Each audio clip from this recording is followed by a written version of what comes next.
Oke, assalamualaikum warahmatullahi wabarakatuh. Kembali lagi di channel Pak Arif. Di video kali ini saya akan membahas latihan soal UTBK dan P3K Sosium Geografi tahun 2021 yang bersumber dari UTBK dan SBMPTN 2020. Oke teman-teman, jangan lupa subscribe channel Pak Arif ya supaya lebih berkembang, dan bisa follow IG saya atau website cpnsan.com. Ya, di situ ada materi dan latihan soalnya juga. Oke, kita langsung saja ke pembahasannya. Oke, di sini ada soal mengenai materi kependudukan. Salah satu permasalahan kependudukan di Indonesia adalah persebaran penduduk yang tidak merata. Sebagian besar penduduk terkonsentrasi di Pulau Jawa, akibatnya terjadi kesenjangan pembangunan antara Pulau Jawa dan daerah lain di Indonesia. Upaya yang dapat dilakukan untuk mengurangi konsentrasi penduduk di Pulau Jawa adalah titik-titik. A. Memberikan bantuan dana dan pangan. B. Menghindari desentralisasi pembangunan. C. Menciptakan kota metropolitan baru di pulau lain. D. Menerapkan pembangunan dengan konsep top down. Kemudian E. Melakukan pembangunan megapolitan di Pulau Jawa.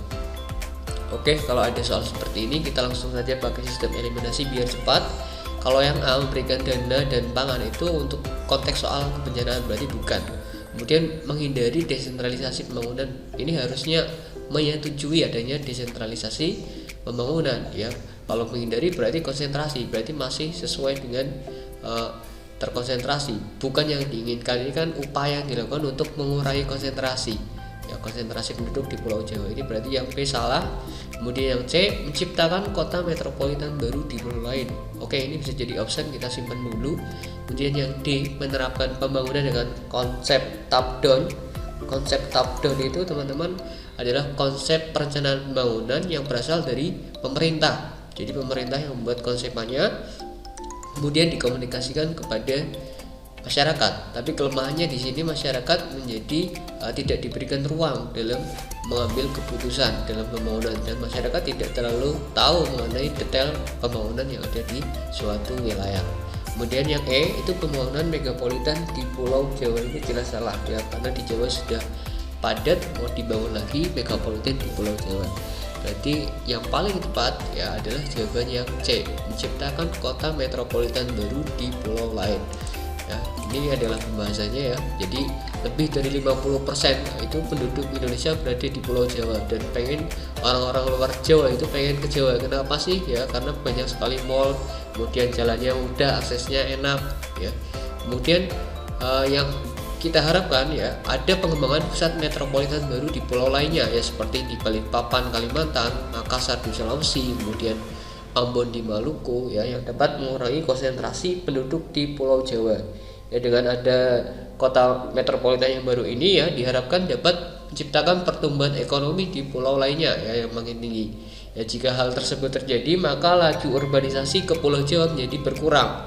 Ya, tidak hanya itu, penduduk Pulau Jawa pun dapat keluar dan pergi ke pulau lain untuk mencari peluang ekonomi. Ya, kondisi ini dapat mengurangi konsentrasi di Pulau Jawa. Jadi jawabannya yang paling tepat adalah yang C tadi. Ya, kalau kita lihat dengan Google Earth ya juga bisa.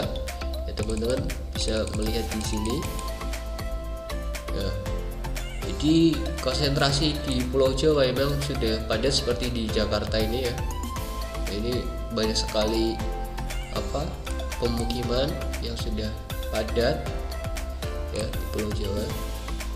Nah, harapannya ya titik-titik di Indonesia ya seperti di Balikpapan ya, kemudian di Pontianak di Kalimantan Barat mungkin ya, kemudian Makassar di Sulawesi, kemudian di Ambon itu, kemudian ada di Sumatera bagian selatan, Lampung dan lain sebagainya, itu harusnya menjadi titik-titik atau pusat-pusat pertumbuhan lain di Indonesia supaya di Pulau Jawa tidak padat begitu. Oke, langsung saja kita ke soal selanjutnya. Kemudian ada soal mengenai atmosfer dan meteorologis. Faktor yang menyebabkan Indonesia cenderung aman dari bencana alam siklon tropis adalah A. Berada pada daerah konvergensi antar tropik. B. Adanya bioma hutan hujan tropis yang sangat luas. C. Indonesia merupakan negara kepulauan terbesar di dunia. D. Wilayah Indonesia mendapatkan pengaruh dari fenomena El Nino dan La Nina. E. Sebagian besar wilayah Indonesia berada di rentang 0-10 derajat dari ekuator. Nah, kita pakai sistem eliminasi aja ya. Yang A berada pada daerah konvergensi antar tropik. Ya, ini bisa jadi di daerah konvergensi antar tropik, jadi wilayah-wilayah di sekitarnya itu cenderung suhunya lebih rendah dibandingkan di daerah tropis begitu. Kemudian yang B, adanya bioma hutan dan hujan tropis, ini bukan yang menyebabkan Indonesia cenderung aman dari bencana siklon tropis. Kemudian yang C, Indonesia merupakan negara kepulauan terbesar, juga bukan. Ya, yang D, wilayah Indonesia mendapatkan pengaruh dari El Nino La Nina, juga bukan. Kalau El Nino itu biasanya kekeringan, kalau La Nina itu biasanya hujan yang berkepanjangan. Ya, mungkin bisa menyebabkan ini, tapi bukan faktor yang utama ya Indonesia aman dari siklon tropis. Kemudian yang E, sebagian besar wilayah Indonesia berada di rentan 0 sampai 10 derajat ekuator. Ya, ini adalah jawaban yang paling tepat ya. Kenapa? Karena siklon tropis itu biasanya sangat besar atau terjadi di ekuator sekitar 10 sampai 20 ya, atau lintang sedang ya. Jadi 10 sampai 20 biasanya itu terbentuk siklon tropis ya. Jadi siklon tropis itu apa sih? Ya, teman-teman juga bisa nanti melihat di video rekomendasi di pojok kanan atas, itu sudah saya buatkan mengenai proses terjadinya siklon tropis. Jadi teman-teman bisa mengetahui tentang detail, oh kayak gini terbentuknya siklon tropis ya. Itu adalah badai dengan kekuatan yang besar ya. Jadi siklon tropis itu seperti terbentuk di atas lautan yang luas, yang umumnya mempunyai suhu permukaan air laut yang hangat. Kemudian ada angin kencang yang berputar di dekat pusatnya, mempunyai kecepatan angin lebih dari 63 km per jam ya. Kemudian siklon tropis memerlukan gaya Coriolis yang besar agar bisa membentuk putaran angin. Yang menurut BMKG ya, diketahui bahwa daerah lintang rendah atau 0 sampai 10 jarang terbentuk siklon tropis karena gaya Coriolisnya lemah. Gaya Coriolis itu apa sih? Jadi gaya Coriolis itu adalah gaya yang diakibatkan karena adanya rotasi bumi ya, sehingga menyebabkan adanya angin di belahan bumi utara dan belahan bumi selatan. Kemudian sekitar 65% siklon tropis itu terbentuk di antara 10 sampai 20 derajat dari ekuator. Sementara siklon tropis itu tumbuh di atas daerah lintang 20 itu hanya sekitar 13% saja ya, karena suhu air lautnya itu cenderung dingin ya. Tapi ya tidak kemungkinan ya Indonesia bisa terkena dampak dari bibit siklon yang sudah pernah terjadi minggu lalu ya, seperti di selatan NTT ya, ada siklon Seroja, kemudian kemarin juga ada siklon Odet ya. Hal ini bisa terjadi kenapa sih? Ya, padahal tadi sudah dikatakan ya di jawaban juga ya, sebagian besar Indonesia berada dalam rentang 0 sampai 10 dari ekuator. Mengapa Indonesia masih bisa terkena dampak dari siklon tropis? Ya, karena Indonesia itu adalah pusat-pusat pertumbuhan bibit siklon ya. Jadi bukan siklonnya, tapi bibit-bibit siklon yang akan menjadi siklon tropis ya. Itu juga sudah berbahaya dan bisa berdampak bagi daerah di sekitarnya, seperti yang ada di NTT kemarin, ada bencana siklon Seroja begitu. Nah, ini terbentuknya ya karena ada gaya Coriolis yang bagian utara itu bergerak ke kiri, kemudian bagian selatan bergerak ke kiri ya. Kemudian ada tekanan juga ya dari utara dan selatan yang menghasilkan nanti kalau bisa ketemu ya bisa menghasilkan angin pasat ini namanya. Ya kalau siklon ya nanti teman-teman bisa lihat di video saya, di situ ada penjelasan yang detail mengenai pembentukan angin siklon begitu. Oke, kita langsung saja di pertumbuhan kota. Kota Makassar merupakan salah satu kota yang berfungsi sebagai pertumbuhan di wilayah Indonesia bagian timur. Hal yang menjadikan kota ini tumbuh dengan pesat adalah A. Lokasi kota yang sangat strategis, B. Sumber daya alam yang melimpah, C. Sumber daya manusia yang berkualitas, D. Kondisi iklim yang ideal bagi kehidupan, E. Jumlah sumber daya manusia yang tinggi. Oke, kita kaji satu persatu. Di sini ada pusat pertumbuhan ya, kata kuncinya di wilayah timur. Kalau sumber daya alam bukan ya, karena sumber daya alam biasanya konteksnya ke pertambangan, kemudian kelapa sawit dan lain sebagainya. Kalau sumber daya manusia yang berkualitas juga tidak terlalu, kalau di Makassar itu pasti sudah kalah dengan yang ada di Jakarta. Kemudian Kalau kondisi iklim yang ideal bagi kehidupan juga bukan, ini hanya pengecoh saja. Kemudian jumlah sumber daya manusia yang tinggi itu jelas lebih tinggi yang ada di daerah Jawa atau di Jakarta. Jadi jawaban yang paling tepat itu sebenarnya adalah lokasi kota yang sangat strategis. Kenapa saya bilang sangat strategis? Ya, karena di Makassar ya itu adalah kota ya, dengan pelabuhan yang berada di pesisir pantai dan berhadapan langsung dengan Selat Makassar yang ramai dengan lalu lintas laut dan perdagangannya. Ya, jadi sering disinggahi dan dilewati oleh kapal-kapal perdagangan dunia yang nantinya jelas akan mempengaruhi pertumbuhan kota Makassar ya hingga sampai saat ini ya. Kita bisa lihat di Google Earth juga ya, di Makassar ini. Ya, jadi di sini ada Selat Makassar ya, yang jadi pusat pelayanan dan perdagangan dunia yang mengakibatkan Makassar jadi pusat pertumbuhan kota di daerah Indonesia Timur begitu. Oke, kita lanjut juga ke soal berikutnya. Indonesia bisa didapatkan dari piramida penduduk ekspansif. Ya, ini kaitannya dengan kependudukan. Informasi yang bisa didapatkan dari piramida penduduk ekspansif: A. Angka harapan hidup tinggi. B. Laju pertumbuhan penduduk tinggi. C. Tingkat kematian penduduk rendah. D. Ditemukan di negara maju. E. Angka beban ketergantungannya rendah. Oke, kita pakai eliminasi aja ya. Piramida penduduk ekspansif itu apa sih? Ya, kalau teman-teman masih ingat, berarti piramida penduduk ekspansif itu adalah piramida penduduk muda ya, yang bentuknya itu kerucut ke atas ya, sehingga angka harapan hidupnya harusnya rendah, tidak tinggi. Kemudian laju pertumbuhan penduduknya tinggi. Nah, ini bagus ini. Oke, kita simpan dulu yang B. Kemudian tingkat kematian penduduknya rendah. Jadi kalau yang ekspansif harusnya tingkat kematiannya tinggi. Kemudian ditemukan pada negara-negara maju, ini salah, harusnya negara berkembang.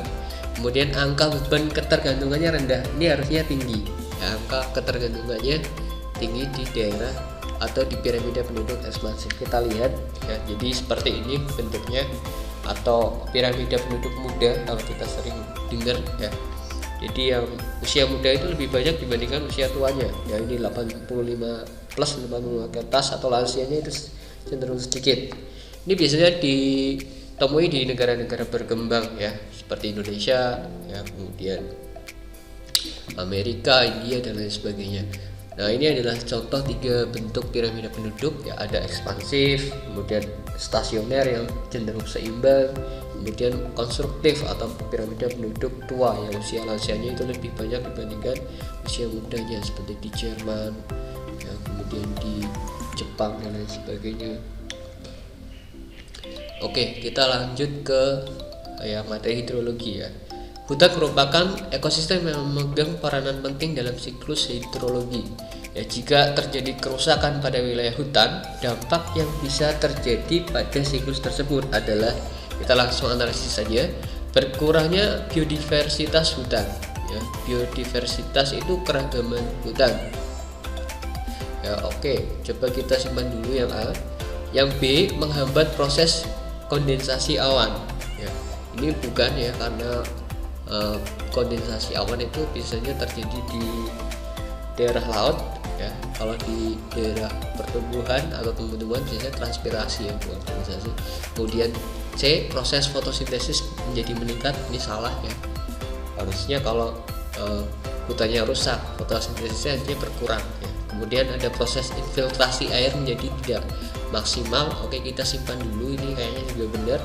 Yang E, meningkatkan kadar uap air menjadi proses transpirasi. Ini salah ya, kalau hutannya rusak harusnya di sini berkurang ya. Jadi antara A dan D ya. Kemudian kita lihat konteks dalam soal. Di sini ada siklus hidrologi ya, kita lihat mengingatkan lagi pada teman-teman ya. Jadi hutan itu berperan penting ya dalam siklus hidrologi ya, seperti pepohonan ya. Di hutan turut membantu proses penguapan air ke udara melalui proses transpirasi pada daunnya ya. Akar-akar pepohonan pada hutan itu berfungsi untuk meningkatkan proses infiltrasi atau penyerapan air ke dalam tanah ya. Saya langsung saja ke siklus hidrologinya. Jadi di soal tadi ya, ketika hutannya nanti rusak di sini berpengaruh tidak pada siklus hidrologi? Berpengaruhnya pada berkurangnya infiltrasi. Jadi untuk menyerap air ke dalam tanah itu kan memerlukan akar. Nah, ketika hutan ini pada rusak, otomatis infiltrasi menjadi tidak maksimal.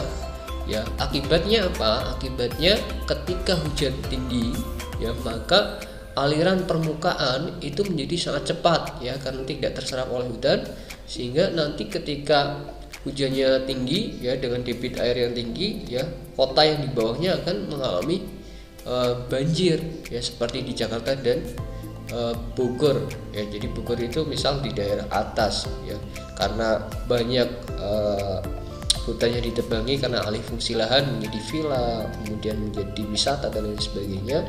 Dampaknya ketika hujan tinggi ya, nanti Jakarta yang kena imbasnya ya banjir, karena di sini nggak ada serapan daripada